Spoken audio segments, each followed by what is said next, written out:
I am Stina. I'm Father Burns. And this is the Living Fullness podcast.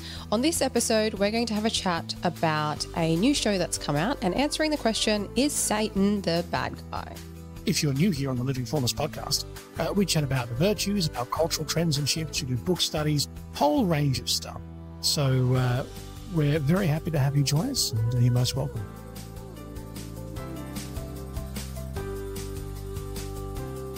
So, tell us about the show, Padre. Is Satan the bad guy? Well, yes. Yes, he is. Episode completed. Done it the shortest episode in the podcast. Yeah. Thanks so much for joining us for this episode. That's right. Yeah. Excellent. Okay. So, look, there's this new show that's come out, and so the first episode of it kind of gives like an overview of what the show's about. Yeah. And sorry, I'm like all over it. Sorry, people. So have you actually watched the show? I've not watched the show. Neither have I. I have taste. Yeah. So clearly you know where this is going. So it's not going to be a happy review. I'm sorry. But it's just I guess the trailer or the introduction of the episode has been dropped from Amazon onto YouTube and the various platforms. And so a number of commentators have made commentary about it, including a lady who's, I'm sorry, the one that I watched was from a lovely Catholic lady. Yeah. And I think you watched one from Michael Knowles. And so together we've sort of come up with our own commentary on it. Yeah. And so this show that's been making quite a bit of noise is called Hazbin Hotel. And don't go looking for it. The show basically tries to present Satan as a good guy, as an angel deeply misunderstood and punished by heaven for wanting to share knowledge with the human race. And the show begins with an exposition of heaven and creation. It depicts heaven as a gated, beautiful land insistent on order. Lucifer, an angel of light, sees how brilliant life can be, how disorder can actually be beautiful as well. And because of this, he's ostracized by the other angels. And the show then moves to creation. And it picks up on themes in the Babylonian Talmud, which is a Jewish text of various myths and legends and legal knowledge. And this Talmud indicates that the first account of creation was the occasion of the creation of Adam and Lilith, Adam's first wife. So it picks up on that and introduces Adam and Lilith. And Lilith was disobedient to Adam, and so she was banished from the garden. And the show presents this mythical figure of Lilith as being fiercely independent and would not bow down to her oppressive husband Adam. And so Satan sees Lilith as kind of a great kindred spirit, instead of a fiercely independent soul that he falls in love with her. And together, Satan and Lilith, and their desire to share the marvel of free will with humanity, they offer the fruit of knowledge to Adam's new bride, Eve, who gladly accepts the gift. However, this gift came with a curse. But by this one act of disobedience, because heaven didn't want humanity to be free, notice the roll eyes rolling. Evil found a foothold in the world, and Lucifer and his love were cast into the abyss that they had created. Satan went away sad and dejected that he could not behold the goodness of free humanity. And Lilith, with her brilliance and song, turned hell into a great and powerful and marvelous kingdom. Well, have you ever heard such nonsense? Like, just nonsense. Oh, goodness gracious. Just blasphemous nonsense. Yeah. And look, we know that. We know that. We know that. But I think we also have to acknowledge that there will be people who don't know that, because we know there are younger generations now who legitimately have not encountered Christ, who have not even been exposed to what Christianity is, because they've been sheltered from it. Like, we've had a world that's just been like, reject Christianity as a whole. So there's no elements of it being passed on. So we do actually have people who don't get it, who don't actually see that. Right. And we also have a world now that has like kind of replaced God with politics. Yep. So it kind of isn't surprising then. Like, to me, it's not – like, I laugh at it. I should be offended. I should be much more offended. But I laugh at it because it's like, of course, we saw this coming. Of course this was going to happen. Yeah. Of course they're going to create an animated thing that's going to be accessible for children, even though they'll tell you it's not geared towards children. Of course they were going to do that next. Like, and, there's a part of me that goes, oh, aren't you clever, Satan? Like, you got there. But we also know how this ends. That's right. That's right. So I'm going to keep on laughing. Yeah, good. And look, you rightly pointed out, this series has actually become quite popular. And so it's important as Christians, we know what to say. If someone raises it with us, we can go, hey, this actually isn't a good thing. Here's why. Yeah, that's true. So let's get some clarity on this business. Yeah. So I think there's like, what, is it 7, 8 points that we're going through today? Yeah, there's something like that. Let's pump through them. So we know Satan exists. We know that he's not just some product of someone's imagination that's happened. He's not some myth that's just been, pulled out of nowhere, or, some magical creature that we've created to be able to keep people in line in a particular way. We know that he's a personal being who is deliberately looking for ways to bring about further evil, or to bring about further evil, sin, and draw people into that eternal darkness. And we know that because Satan is totally miserable and we know misery loves company. Right. So, right. And there's a sense of, isn't that a bit like oversimplified? Like, isn't it? But actually, no. Like, there is nothing complex about him, because there can't be. He's not creative. Like, he just doesn't have the power or the imagination to be creative. That's not who he is at all. So he's not actually capable of creating anything new, which means that he's not complex. He, like, even when we, like, you could say to me, yeah, but he uses like different tactics and he comes at me with different ways, and like he uses different approaches. Of course he does, but they're not new. No. You look at the lives of the saints, there's like all the tactics that have been used before. Yes, it feels new for us because it's a new experience for us, and we've not yet learned how to identify them or how to work through them. And all of that is real, but they're not actually new. That's true. Yeah. And look, the other thing that we know is that Jesus came to confront him. Yeah, like that's clear from Scripture. He came to confront him, to scare him, and he was successful. So we know that as well, that he's not more powerful than God. He's beholden to him. I often think about temptations, where Jesus is being tempted. And in that last temptation that Satan offers to Jesus, he says, if you will bow down and worship me. And Jesus' response is kind of the most verbal smackdown that you'll ever come across. It is, begone, Satan. You shall not put the Lord your God to the test, which has a twofold thing to it, right? Firstly, he's quoting Scripture and winning the argument. But secondly, he's also just pointing out to Satan, remember your place, creature. Yeah. Right? Mm-hmm. Remember your place. Mm-hmm. Mm-hmm. I am God. Yeah. I made you. Remember your place. Yeah. It's just like, it's like the... Yeah. It's like the backhand and the forehand, the whole works. Back and forth. So, yeah. So... I think it's important just to declare what you did. Excellent. Yeah.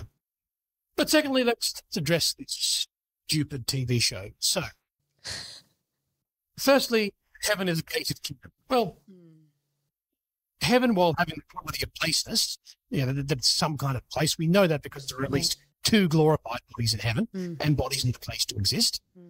So, while it has some placeness to it, the idea of there being a gate is a very literal interpretation of our Lord's words about the keys of the kingdom. Yeah.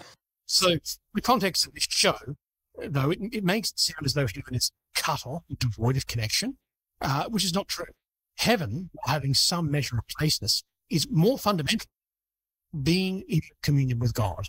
That is the experience of heaven, right? So it's not some place devoid of conviction. It's not some place devoid of creativity, because why? God is ever creative. And back to something that you said before, that Satan is not creative. John Vianney says, hate is never creative, only love is creative. Well, Satan is completely capable of love, as we'll see just down the track. Yeah. And so therefore, it cannot be creative. And so, okay, now point number 2. So that's point number 1. Heaven is a gated community? No, it's not parks and recreation. Yeah. So number 2, Lucifer was an angel of light. Yes. Point number 3. And he was just like so profoundly misunderstood, because he saw how beautiful chaos was. And heaven just didn't get it, man. Yeah. Untapped potential. Right. Well, to this we say, no, that's not right. So let's deal with both of these here.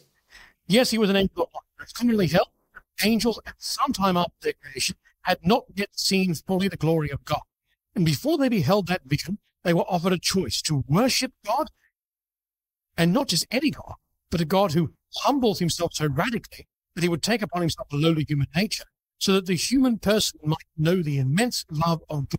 And in the face of such a God, some angels bowed down the door, but others saw it wound to their pride, and they rebelled. Satan led this rebellion. At its heart, this rebellion was not about wanting to bring beauty to the world. It was about trying to remake the world in his own image. Satan, in his pride, makes himself the center of the universe. He wants all people to be as miserable as he is. All of his efforts are, of course, ultimately in vain, because God has defeated him. He is not a tragic hero. He is a manipulative, evil, wicked being with hatred in his heart for God and all that is made in God's image. That means you and me and you and everyone. Right? Yeah. His purpose doesn't change. Well, not his purpose, but his goal hasn't changed. His goal hasn't changed. Doesn't change. Here's just one thing for you to consider, right? As much as he loathes us, he loathes himself. Yeah. Right? Yeah. Why? Because there is actually something good in Satan, right? Not morally. Morally, he's completely and totally bankrupt. Yeah. But he possesses the quality of being. And being is good. And so he has something, a quality, which speaks to God's goodness in him. And so he loathes himself. Yeah. Sheesh. Yeah. You get what I mean by misery loves company, Yeah, right? Yeah, absolutely. Yeah. What you were saying before, though, in terms of like the understanding that we have around how we fell, how the angel of light fell, that has always brought me back to the Last Supper, because I imagine almost like an imagery parallel between the conversation God has with his angels and revealing to him that, he intends to become man. He intends to walk this earth like a human. And the angels will have to worship this human, which are like, what? No, beneath me. What? No. And some of them reject and rebel, and then others who go with that. And in a similar kind of vein, I see a similar kind of thing happen at the Last Supper, where it's like Jesus is saying, this is what I'm asking you to do. This is what it's going to be. I'm going to suffer and die. I'm going to rise again. Like all of that's going to happen. And there are some that are like, I will be there with you. Like I will go through this with you. I'm all the way. Like they're accepting it. Yes, I want to go forward with this. With you, I will continue to worship you. And then there's one who doesn't, who chooses, no, actually, at my core, I want something else. I'm placing something else as higher than you, Judas, and betrays him. So I almost see like this parallel, and God having to have the same conversation twice, once with angels and once with humans, and it's so true. And it's the same outcome. Like, Yep, I get you. That's very, very well put. Yeah. Point number 4, the creation of Adam and Lilith. This draws, as I said at the beginning, from the Babylonian Talmud, which sees the first account of creation as the account of Adam and his first wife, Lilith. And the second account of creation is the creation of his second wife, Eve, from Adam's side. This is rejected by Jewish and Christian scholars alike. Like, if there's one thing that you can say that we're absolutely not on, it's that that's complete nonsense and bunkum. It's nothing else, because Lilith is a thing that appears in a multitude of pagan resources. So it's not something which is unique to Christianity or Judaism. But it's rejected also on a literary basis, since the two accounts of creation are both clearly dealing with the creation of the human person, just from two different theological perspectives. Now, some attempt to cast allusions to Lilith in the prophet Isaiah, chapter 34, verse 14. But this is simply mythological nonsense that's been superimposed onto the passage. It in no way, shape, or form mentions Lilith at all. It's just people trying to make out that there's, some demonic creature named Lilith is involved. No, it doesn't say that at all. It's just, it's superimposed nonsense, right? So that's point number 4, right? Point number 5, Satan falls in love with this character called Lilith. Yeah, that is interesting. Okay, that's so interesting. Let's just get something sorted here. Satan cannot love. Are we clear on that? Yeah. Right? Yeah. Satan he had the capacity to at one point. Right. He had the capacity to at one point. Therein lies the tragedy. His heart is now fixed on hatred. Yeah. He cannot love. He is full self-hatred and loathing, and so he hates and loathes others. Yeah. Look, the thing that I can't overlook is also that love is good. Right. And Satan isn't capable of goodness. No. Because of what you were saying before, goodness is too much like God. Like this is why we have a truth, beauty, and goodness section at the end of each of our episodes, right? There's a moment that we're recalling that we really felt God's presence or God moving or God making himself known in some way in our lives. And we want to, that's the way we want to end every one of our episodes. He's not capable of that. He rejects that. That's exactly what he doesn't want. So this whole idea that he could love when he doesn't want goodness, he doesn't want truth, he doesn't want beauty. What is that? Can you actually call whatever that thing is love? You can call it pretend. You can mask for it and pretend it's love, which he does very well. He manipulates, he masks, he twists truths to make them sound like truth, but make them like, that's how the original right, the fall happened. He's very good at that. He knows how to do that, but that doesn't make it truth. In the same way, he can twist things to make it look like love. That doesn't make it love. No, exactly. Manipulation, lies, deception, that is what he trades in. That is what he does. Yeah. Love is not something that he does. Yeah. So you kind of listen to this and go, where in the world could this story even go if you're going to start with Satan loves? But then there's also they go a bit further. They go a bit further to also then say that Satan actually offers freedom to Eve. Again, how do you have freedom without love? That's another piece. But that's an outright lie, right? Again, that distortion of truth and what freedom actually is. And instead, what he actually does is that he lies to her and he completely distorts what truth actually is and then sells her this fake idea of freedom and says, oh, this is what freedom's going to look like, when really it's just slavery. And you can see why – I can see why people would jump to this kind of a conclusion or to this kind of a place, because that's exactly what happens when you take texts out of the Bible and you don't try to understand what the context was, what the language was, what the interpretation was meant to give, what the meaning actually was of that context. When you don't put all of those in place and you just take a few words, I can see why they would say, oh, Satan obviously offered Eve freedom by saying, eat this fruit. I mean, this was the fruit of knowledge. Yeah. Knowledge is power, especially in today's age. Right. Knowledge is power in today's age because knowledge has the ability to be able to shift your skill set, to be able to shift access to things, shift your financial well-being, your economic well-being. Like, it has a lot of power in today's age. But that is not what was actually going on there. I'm going to pick up on something you said there.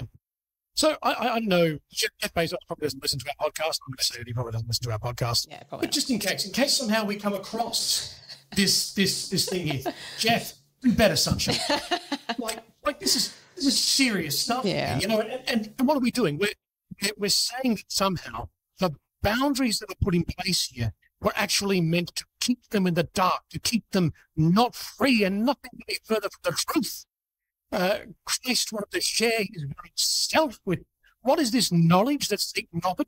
The knowledge of good and evil, that is to say, the experiential knowledge of what it is to be in the midst of darkness and sin, hatred, wretchedness. That is what he offered. That's not a gift in any way, shape, or form. What he offered them was misery.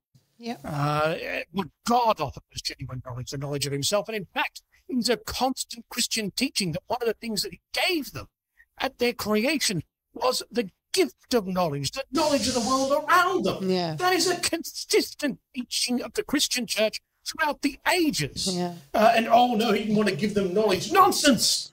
Absolute nonsense.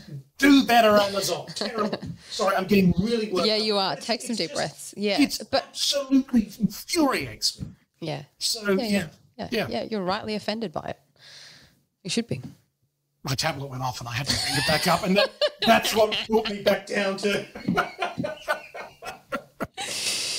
Anyway, there we are. Yeah. So. Ooh. Woosah. All right. So, but you make a very good point. You make a awesome point that knowledge in our present age is exactly that. It's the currency. It's currency which we trade. Yeah. Right. Yeah. So you make a very good point. And it's the currency that we use to trade, but it's also the thing that gets people out of what feels like slavery, and in some ways is forms of slavery. Which is why I say shame on you, Amazon. Right, you're taking up something which is good in and of itself and twisting it for the purposes of which is knowledge and empowerment through knowledge, and twisting it to make it seem as though Satan is somehow offering that kind of knowledge. No. Okay, so. Point number 7. Point number 7. Satan made an oopsie. that's basically what he made an oopsie. Yeah. He didn't mean to bring evil into the world. He just so wanted to share stuff. Yeah. And so as a result here, whoops. Yeah. I didn't mean to bring evil. No. He purposely brought it into the world. He is evil. By virtue of his moral determination against God, he is evil, and he seeks to bring that evil into the world as the miserable soul that he is. Yeah. What is really interesting is, I mean, the fact that they even went with that line is interesting, because they don't say, oh, he created like a kind of misunderstanding between humans and heaven. What they're actually saying is there was only good. There was only light. And then because of him, there is evil and darkness. And it's that evil and darkness that is the victim in all of this. Which is very different to, I suppose I have to clarify, when I first started watching, when I watched this clip for the first time, I actually thought this was geared towards children. I thought it was an animation geared towards children because of how primitive the graphics were. Yeah, sure. So I thought, this is just like another short series type thing for kids. So I was very like, what is going on here? Because this is not how we do animated works at all. And with most animated films that you'll see, evil has always existed. Yeah. And evil has always, good and evil have always battled it out. And there may have been a time, like in every world that we kind of hear that gets created in stories, there's might have been a time or a season or something like that where goodness ruled, but there was always evil there. It never just came about. And now we've got this show that's saying this came about, but it's this evil that has actually been misunderstood, or this evil that hasn't been utilized, this missed opportunity, this, this upholding instead of what actually is the goodness that gets cast out. Can I tell you that that's what actually makes this more insidious? Yeah. Because it's actually, theologically, it's actually more akin to the truth. Right? So we don't believe, as Christians, we don't believe that evil has always existed. Right? Evil is a privation, not a substance. Yes. Right? It's a lack of due good. Yep. Right? So Satan was not made evil. He lacked due good and became evil by virtue of his moral decision making. Right? So it's closer in that sense. Where it warps things is it was an oops. It was an accident. He didn't mean to bring evil. Evil was this sort of outside thing. It was outside of the world. So I suppose in that sense, it does have some pre-existent sense to it. But Satan is not the cause. He's not evil. It's evil came in outside of him, right? And it was just by his oopsie that happened. Right. No, this is really quite wicked. Yeah. Really quite wicked. So yes, it's and look, the Book of Wisdom, chapter 2, verse 24. By the envy of the devil, death entered the world. He fully intended to do what he did. He is our enemy. I mean, just thinking about this whole oopsie. Yeah. Let's just run with the storyline that this is an angel of light who has extra creativity and extra spontaneity and has this untapped potential happening. How does this angel that seems to be a little bit more special than these other angels manage an oopsie? Yeah. Like, how does that even logically play out? How does one who's that little bit more powerful, a little bit more knowledgeable, a little bit whatever you want to put in, manage to make a mistake in the process? Like, it doesn't even the storyline isn't even it doesn't working out. How do you go from being this to whoops, whoopsies? I didn't mean to. I didn't think this would. No, come on. Yeah. I'm not a fan of giving Satan credit. I don't think he deserves any kind of credit, but let's not pretend he doesn't know how to manipulate what exists. Right. He is our enemy. And Romano Guardini, in the book The Lord, which is no surprise to anybody what I'm bringing up, he says the following thing. For Jesus, there is more than the mere possibility of evil as the price of human freedom, more than the inclination to evil, fruit of individual collective inherited sin. Jesus recognizes a personal power that fundamentally wills evil per se. It is not satisfied by the achievement of positive values through wicked means. It does not simply accept the evil along with the good. Here is something or someone who positively defies divinity and attempts to tear the world from God's hands, even to dethrone God. God, being who he is, this is possible only by leading the world into apostasy and self-destruction. So in other words, Satan realizes he can't beat God. He realizes that's a battle he's never going to win. So what does he do? He turns his attention to the created world and says, well, I will tear it from your hands. And his pride thinks he can do it. Yeah. Crazy. Yeah. Well, look, let's finish this off on a high note. Please. Because we've gone down a rabbit hole. So far it's been trash talk. It really has. It really has. So let's finish this on a high note. Point out a couple of things. Number one, God is more powerful. He is more powerful. As we said, evil is never creative. It is never spontaneous. It is never brilliant. It's never beautiful. It's always just yuck and predictable to a certain degree. Yeah. So he is more powerful than them. And we ought to entrust ourselves then entirely to God, knowing that he is good. He is good, and he is holy, and he loves us, right? Yeah. And that's perhaps the second point just to hit on is God loves this with real love, not but this counterfeit nonsense that's presented in this TV show, with real love. And we can measure that love by a single reality, the incarnation, crucifixion, death, and resurrection of Jesus, right? For God so loved the world that he gave himself his son, so that those who believe in him might not perish but have eternal life. That's love. That's love, right? So, yeah. Yeah, there's some commentary on this new show that seems to be... Hopefully it's been helpful. Yeah. And hopefully I didn't scandalise you by my your passion but the subject. Yeah. It's a difficult subject, but I think it needs to be talked about. So it's painful. It's offensive. It's offensive, exactly. Yeah. Yeah. All right, truth, beauty, and goodness. Stina, kick us off. For me, we've just recently, so we had like a piano at church that we've been using for years and years and years and years, and it just is like it's a gift. It's been good to use. Glad we've had it, but with the acoustics of the church, it just doesn't pick up as well, and just wasn't the appropriate instrument for that particular structure of the church. So we've just recently had an organ been put in, which is much louder, and I'm enjoying playing alongside the organ it just feels different to how I play alongside accompanying a piano. So there's the violin. Yep. You knew that. You just wanted me to say it. I squeak along for the Lord is what I say.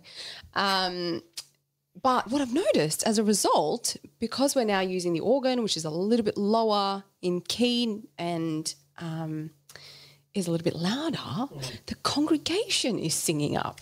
So I can actually hear people singing together and like in unison and like much louder than the hesitancy that may have been there when we were using the piano, which has been such a gift. Like it's so nice to be part of a congregation that actually sings.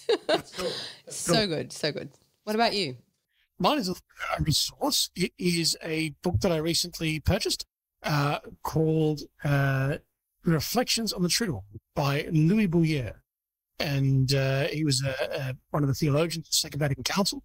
And he writes beautifully and gives some really beautiful and thoughtful reflections on those three wonderful days. So that'll be my reading throughout Holy Thursday. Yeah, that was my reading. Sorry. That was my reading throughout Holy Thursday, Good Friday, and Holy Saturday. Yeah, cool. Okay. All right, we'll add that in the show notes if you'd like to go find a copy of that yourself. Yeah. Thanks for joining us for this week's episode. We hope that this has been fun, interesting. Laugh along or laugh at us. Either one is fine. That's right. If you've got some other, maybe some other shows or other things that you'd like us to review, other things you'd like us to make commentary on, send them in. We are still in need of a couple of people to jump over and join us as financial donors. So if you have the capacity to become a Patreon member, that would be amazing. You'd be helping us to continue along. Just before recording today, we were talking about some new equipment that we're going to need to be able to continue to keep high quality episodes for you guys. So that would be super helpful if you're able to help us financially to be able to do that moving forward too. But otherwise, make sure you're following all of our socials, our Facebook and our Instagram, over on our YouTube channel as well. But until next time, Nova Love and Press. God bless.